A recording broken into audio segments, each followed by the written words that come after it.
அஸ்ஸலாமு அலைக்கும். Welcome to Hasee's recipes Tamil.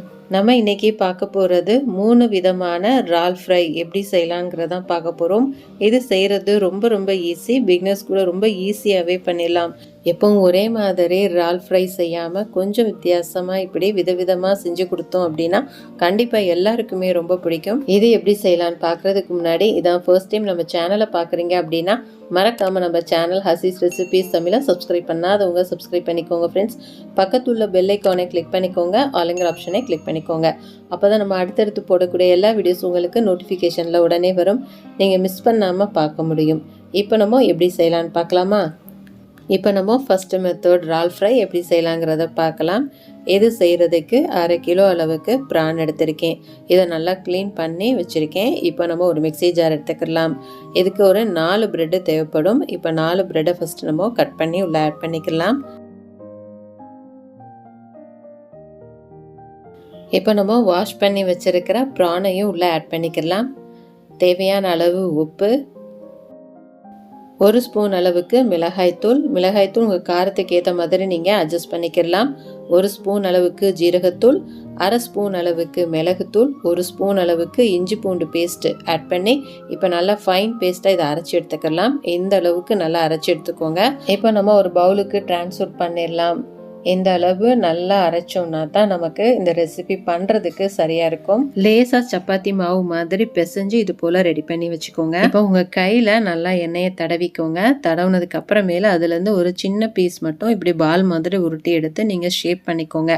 கையில் எண்ணெய் தடவாமல் நம்ம அதை எடுத்தோம் அப்படின்னா நம்ம கையிலேயே ஒட்டும். அப்போ நமக்கு இந்த ஷேப் ஒழுங்காக கிடைக்காது. இது மாதிரி ஸ்கொயர் ஷேப்பில் நம்ம எல்லாமே ரெடி பண்ணிக்கலாம். நீங்கள் விரும்பின ஷேப்லையும் நீங்கள் ரெடி பண்ணிக்கலாம். அது ஒரு பக்கம் இருக்கட்டும். இப்போ ஒரு பவுலில் ஒரு முட்டையை நம்ம உடைச்சி ஊற்றிக்கலாம். இப்போ ஒரு பிஞ்ச் அளவு உப்பு ஆட் பண்ணி இப்போ நல்லா பீட் பண்ணிக்கலாம். இப்போ இது ஒரு பக்கம் இருக்கட்டும். இப்போ நம்ம ஷேப் பண்ணி வச்சுருக்கிற அந்த பீஸை ஃபஸ்ட்டு முட்டையில் இது போல் நல்லா பிரட்டி எடுத்துக்கோங்க. அதுக்கப்புறமேல நம்ம பிரெட் க்ரம்ஸ்லையும் நல்லா பிரட்டி எடுத்துக்கலாம். நல்லா அழுத்தி விட்டு பெரட்டும் போது நிறையா அதில் கோட்டாகும். நமக்கு ஃப்ரை பண்ணி சாப்பிட்றதுக்கும் நல்லாயிருக்கும். இப்போ நமக்கு சூப்பராக ரெடி ஆயிடுச்சு. இந்த கோட்டிங் உங்களுக்கு இன்னும் நல்லா திக்காக வேணும் அப்படின்னா மறுபடியும் முட்டையில் டிப் பண்ணி அதுக்கப்புறமேலு பிரெட் க்ரம்ஸ்லையும் நல்லா பெரட்டி எடுத்தோம் அப்படின்னா அந்த லேயர் நல்லா திக்காக இருக்கும். இப்போ நம்ம சூப்பராக ரெடி பண்ணியாச்சு. இப்போ இதை நம்ம எண்ணெயை நல்லா சூடு பண்ணி இப்போ ஒவ்வொரு பீஸாக ஆட் பண்ணி நம்ம பொரிச்சு எடுத்துக்கலாம்.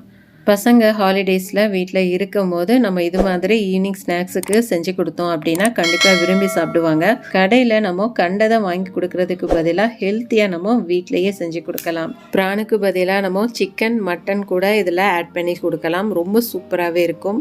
இப்போ நமக்கு ஒரு சைட் சூப்பராக வெந்துருச்சு. மறுபக்கமும் நல்லா திருப்பி விட்டுறலாம். இப்போ 2 சைடுமே சூப்பராக வெந்துருச்சு. இப்போ இதை நம்ம பிளேட்டுக்கு ட்ரான்ஸ்ஃபர் பண்ணிடலாம். இதை நீங்கள் ஒரு தடவை செஞ்சு கொடுத்தீங்க அப்படின்னா மறுபடியும் செய்ய சொல்லுவாங்க. அந்த அளவுக்கு அட்டகாசமாக இருக்கும்.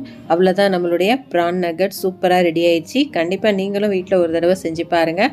செஞ்சு பார்த்துட்டு இது எப்படி வந்ததுங்கிறதையும் எனக்கு கமெண்ட்டில் ஷேர் பண்ணுங்கள். இப்போ நம்ம நெக்ஸ்ட் ரெசிபி எப்படி செய்யலான்னு பார்க்கலாமா? இப்போ நம்ம செய்ய போகிறது KFC ஸ்டைலில் ஒரு ப்ரான் ஃப்ரை தான் பார்க்க போகிறோம். இது அவ்வளோ சூப்பராக இருக்கும். கண்டிப்பாக பசங்க விடவே மாட்டாங்க. செஞ்ச உடனே காலி பண்ணிடுவாங்க. இப்போ நம்ம எப்படி செய்யலான்னு பார்க்கலாம். 1/4 கிலோ அளவுக்கு ப்ரான் எடுத்துக்கலாம். நம்ம இப்போ செய்ய போகிறது 1/4 கிலோ ப்ரானில் நீங்கள் 1/2 கிலோவாக இருந்தால் டபுள் ஆக்கிக்கோங்க.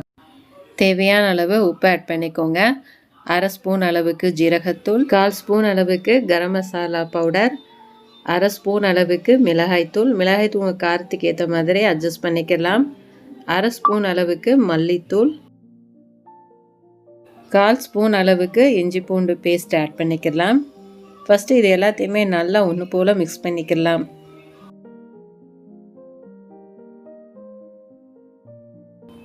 இதை அப்படியே ஒரு 1/2 மணி நேரம் நல்லா ஊற விட்டுறலாம். அப்போ தான் உப்பு பிடிச்சு சாப்பிட்றதுக்கு அவ்வளோ சூப்பராக இருக்கும். இப்போ அது ஊறுறதுக்குள்ளாரையும் ஒரு பிளேட்டில் 1 கப் அளவு மைதா மாவு எடுத்து தேவையான அளவு உப்பு ஆட் பண்ணி நல்லா மிக்ஸ் பண்ணி இது போல் வச்சுக்கோங்க. இன்னொரு பிளேட்டில் ஒரு 2 கப் அளவு கார்ன்ஃப்ளேக்ஸை நல்லா கையாலே க்ரஷ் பண்ணி அதை ஒரு பக்கம் வச்சிடலாம். இப்போ ஒரு பவுலில் ஒரு 2 டேபிள் ஸ்பூன் அளவுக்கு மைதா மாவு எடுத்துக்கலாம். கொஞ்சமாக தண்ணி விட்டு கட்டி இல்லாமல் இது போல் நல்லா கரைச்சி வச்சுக்கோங்க.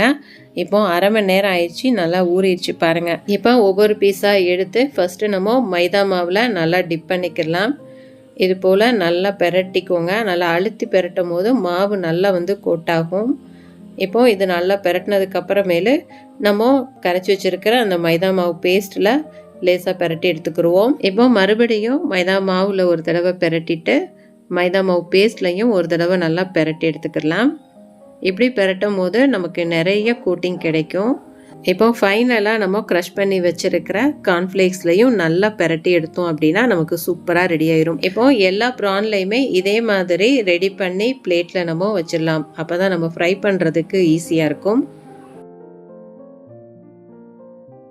இப்போ ஒரு பேனில் எண்ணெயை நல்லா சூடு பண்ணி இப்போ ஒவ்வொரு பீஸாக வச்சு நம்ம ஃப்ரை பண்ணி எடுத்துடலாம்.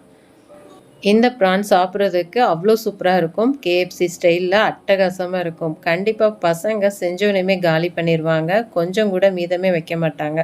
அடிக்கடி செய்ய சொல்லி நம்மளை தொந்தரவு பண்ணுவாங்க. அந்த அளவுக்கு அட்டகாசமாக இருக்கும் டேஸ்ட்டு. இப்போ ஒரு சைடு நல்லா ஃப்ரை ஆயிடுச்சு. இப்போ மறுபக்கமும் நம்ம இது திருப்பி விட்டுறலாம்.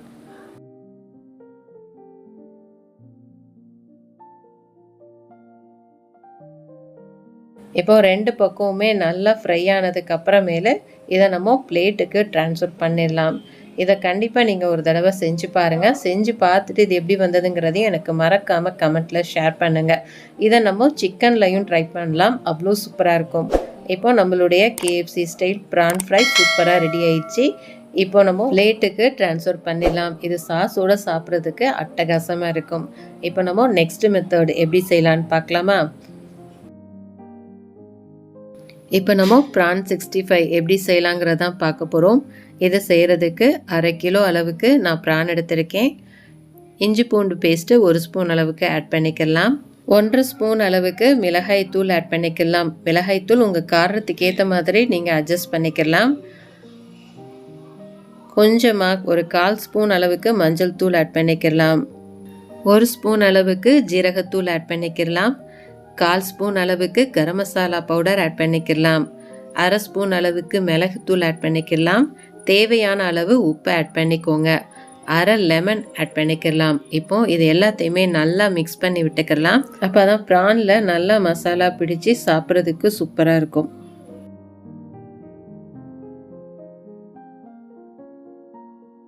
இப்போ 1/2 டேபிள் ஸ்பூன் அளவுக்கு கார்ன்ஃப்ளவர் ஆட் பண்ணிக்கலாம். 1/2 டேபிள் ஸ்பூன் அளவுக்கு கடலை மாவு ஆட் பண்ணிக்கலாம். இப்போ நல்லா மிக்ஸ் பண்ணி விட்டுக்கலாம். தண்ணி எதுவுமே ஊற்றக்கூடாது. ப்ரான்ல இருந்தே தண்ணி வரும். அதுவே போதுமானது. இப்போ நல்லா மிக்ஸ் பண்ணி வச்சாச்சு. இது ஒரு 1/2 மணி நேரம் நல்லா ஊற விட்டுறலாம். இப்போ 1/2 மணி நேரம் ஊறிடுச்சு. எண்ணெய் நல்லா சூடானதுக்கு அப்புறமேலு இப்போ நம்ம ஒவ்வொரு பீஸாக போட்டு ஃப்ரை பண்ணி எடுத்துக்கலாம்.